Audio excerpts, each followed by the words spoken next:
നമ്മൾ ഈ ഒരു വീഡിയോയിലൂടെ WWE ബന്ധപ്പെട്ട 2-3 അപ്ഡേറ്റുകൾ കവർ ചെയ്യുന്നുണ്ട്. സോ നിങ്ങൾക്ക് WWE ബന്ധപ്പെട്ട ഫാസ്റ്റസ്റ്റ് അപ്ഡേറ്റ് വേണമെങ്കിൽ തീർച്ചയായിട്ടും ഈ ഒരു ചാനൽ സബ്സ്ക്രൈബ് ചെയ്യുക. അതുപോലെ തന്നെ 2 സെക്കൻഡ് സമയം മാത്രം മതി ഒന്ന് ലൈക്ക് ചെയ്യാൻ. സോ എല്ലാവരും ഒന്ന് ലൈക്കും സബ്സ്ക്രൈബ് ഒക്കെ ചെയ്തിട്ട് വീഡിയോ കാണാനായിട്ട് ശ്രമിക്കുക. ആദ്യത്തെ അപ്ഡേറ്റ് എന്ന് പറഞ്ഞാൽ ടോങ്ക ടീംസുമായിട്ട് ബന്ധപ്പെട്ട ഒരു അപ്ഡേറ്റ് ആണ്. നമുക്ക് എല്ലാവർക്കും അറിയാം, നമ്മുടെ ബ്രീബെല്ല നിക്കിബെല്ല അറിയാം. അതുപോലെ തന്നെ ആ ഒരു ബെല്ല ടീംസ് പോലെ മറ്റൊരു ടീംസാണ് ടോങ്ക ടീംസ് എന്ന് പറയുന്നത്. സത്യം പറഞ്ഞാൽ ഇത് നമ്മുടെ ടാമ ടോങ്കയുടെ ഒക്കെ സിസ്റ്ററൊക്കെ ആയിട്ട് ഇവരിപ്പോൾ വർക്ക് ചെയ്തുകൊണ്ടിരുന്നത് ബാവു റെസ്ലിംഗ് പ്രൊമോഷനിലായിരുന്നു. എന്തായാലും ആ ഒരു കമ്പനിയുമായിട്ടുള്ള ഇവരുടെ കോൺട്രാക്ട് അവസാനിച്ചു എന്നാണ് അറിയാൻ സാധിക്കുന്നത്. നമുക്കറിയാം ടോങ്ക ടീംസാണ് ബ്ലഡ് ലൈനുമായിട്ട് ബന്ധപ്പെട്ട 2 മെമ്പേഴ്സാണ്, അല്ലെങ്കിൽ അവരുടെ ആ ഒരു സമോവൻ ഫാമിലിയിൽ നിന്ന് വരുന്ന 2 മെമ്പേഴ്സാണ്. അതുകൊണ്ട് തന്നെ ഇവർ ബ്ലഡ് ലൈനിൽ ചേരുമോ WWE വരുമോ എന്നെല്ലാവരും ചോദിക്കുന്നുണ്ട്.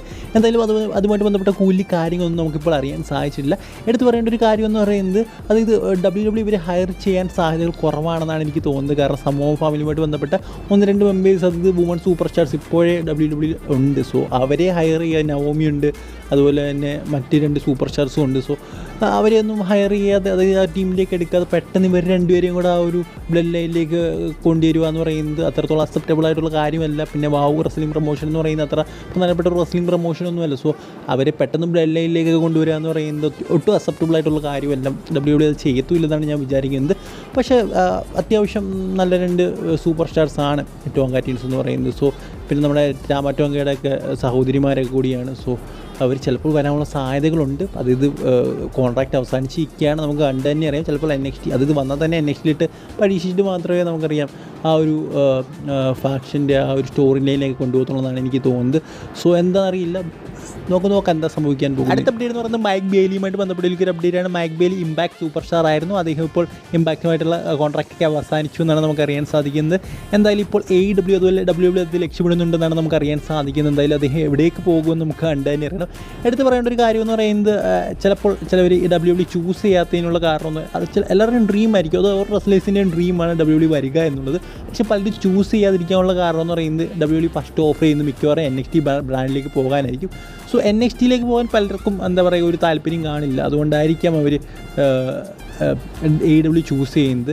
ഇപ്പോൾ പൈസയുടെ കാര്യം നോക്കി കഴിഞ്ഞാൽ 2 പേർക്കും ഒരുപോലെ ഓഫർ ചെയ്യാം. എന്തായാലും AEWക്കും ഒരുപോലത്തെ പ്രൈസ് ഓഫർ ചെയ്യാം, WWEക്കും ഒരുപോലത്തെ പ്രൈസ് ഓഫർ ചെയ്യും. അത് സാലറി ഓഫർ ചെയ്യാൻ സാധിക്കുന്ന 2 കമ്പനികളാണ്. സോ അതിൽ വലിയ വ്യത്യാസമില്ല. ബട്ട് NXT എന്ന് പറയുന്ന കാരണം കൊണ്ടായിരിക്കും പല സൂപ്പർ സ്റ്റാർസും AEWയിലേക്ക് പോകുന്നത്. എന്തായാലും മൈക്ക് ബെയിലി നമുക്ക് കണ്ടു തന്നെ അറിയണം NXTയിലേക്ക് പോകുമോ അല്ലെങ്കിൽ WWE അല്ലേ AEWയിലേക്ക് പോകുമോ എന്ന് നമുക്ക് കണ്ടു തന്നെ അറിയാം. അടുത്ത അപ്ഡേറ്റ് എന്ന് പറയുന്നത് അങ്കിൾ ഹൗഡിയുമായിട്ട് ബന്ധപ്പെട്ട ഒരു അപ്ഡേറ്റാണ്. അങ്കിൾ ഹൗഡിയുമായിട്ട് ബന്ധപ്പെട്ട അപ്ഡേറ്റ് കേൾക്കാനാണ് പലരും കാത്തിരിക്കുന്നത്. എന്തായാലും ഇതൊരു അപ്ഡേറ്റ് ഒന്നുമല്ല, ഒരു സ്പെക്കുലേഷനാണ്.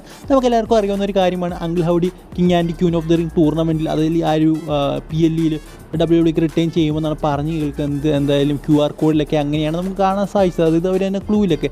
സോ ഇനി നീണ്ടുപോയി ഒരിക്കലും ശരിയാവില്ല. എന്തായാലും എടുത്ത് പറയേണ്ട ഒരു കാര്യം എന്ന് പറയുന്നത് അദ്ദേഹം വന്നാൽ എന്ത് ചെയ്യുമെന്ന് പലരും ചോദിക്കുന്നുണ്ട്. അല്ലെങ്കിൽ ആരായിരിക്കും അദ്ദേഹത്തിൻ്റെ ഫ്യൂച്ചർ ഒപ്പോണൻ്റ് എന്നൊക്കെ ചോദിക്കുന്നുണ്ട്. ആരുമായിട്ടാണ് ഫ്യൂഡ് ചെയ്യാൻ പോകുന്നതെന്നൊക്കെ ചോദിക്കുന്നുണ്ട്. എന്തായാലും അതിൻ്റെ ഉത്തരവൊന്നും നമുക്ക് കറക്റ്റ് പറയാൻ സാധിക്കുന്നില്ല. എന്നാലും സ്പെക്കുലേഷനായിട്ട് പറയുന്നത് ഏതെങ്കിലും ഒരു ചാമ്പ്യൻ മിക്കവാറും കോൾ റോഡ്സിനെ അറ്റാക്ക് ചെയ്യാനുള്ള സാധ്യതകളുണ്ടെന്ന് പലരും പറയുന്നു. അതുപോലെ തന്നെ king and Queen of the ring tournament വിജയിച്ച ആ ഒരു വിജയിയെ അറ്റാക്ക് ചെയ്യാനുള്ള സാധ്യതകളുണ്ടെന്ന് പറഞ്ഞു കേൾക്കുന്നു. സോ നമുക്ക് കണ്ടു തന്നെ അറിയണം എന്താണ് സംഭവിക്കാൻ പോകുന്നത്. അങ്കിൾ ഹൗഡിയുടെ റിട്ടേൺ വളരെയധികം പ്രധാനമാണ് WWEക്ക്. സോ അദ്ദേഹം എങ്ങനെ റിട്ടേൺ ചെയ്യുന്നു എന്നതിലല്ല കാര്യം, എങ്ങനെ WWE ഉപയോഗിക്കുന്നു എന്നതിലാണ് കാര്യം. സോ നമുക്ക് കണ്ടു തന്നെ അറിയണം ഒരു ഡാർക്ക് ക്യാരക്ടറിനെയും ഏതൊക്കെ തരത്തിൽ ആളുകളെ കാണിച്ച് പേടിപ്പിക്കാൻ WWEക്ക് സാധിക്കുമെന്ന്. സോ അത് അങ്കിൾ ഹൗഡിയിലൂടെ ഒരു ഡിഫറൻറ്റ് ലെവലിൽ ചെയ്ത് കാണിക്കും WWE എന്ന് നമുക്ക് വിചാരിക്കും.